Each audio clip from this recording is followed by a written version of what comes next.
डोंबिवलीच्या माणकोली आणि मोठा गाव या पुलावर उद्घाटनापूर्वीच आता वाहतूक सुरू झालेली आहे।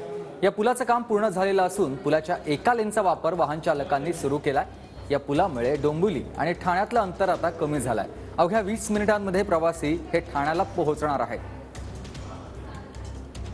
डोंबिवली ते ठाणेचं अंतर कापण्यासाठी सगळ्यात महत्त्वाचा प्रोजेक्ट जो आहे तो माणकोली ब्रिजचा बनवण्यात आलेला आहे। मात्र या पुलाचं उद्घाटन झालं नसलं तरी हे पूल वापरण्यासाठी नागरिकांनी सुरुवात केलेली आहे। आपण पाहू शकता, मी सध्या उभा आहे डोंबिवली माणकोली पुलाजवळ।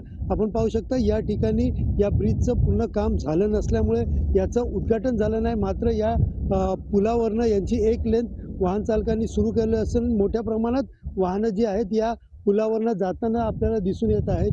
विशेषतः पाहायला गेलं तर डोंबिवली ते ठाणे, ठाणे टू डोंबिवली अशा प्रकारची वाहनं जी आहेत ते या लेनवरनं येत आहेत। स्थानिक नागरिकांकडनं लवकरात लवकर या ब्रिजचं उद्घाटन करून लोकांसाठी खुलं करण्यात यावं अशी मागणी स्थानिक लोकांकडनं केली जात आहे।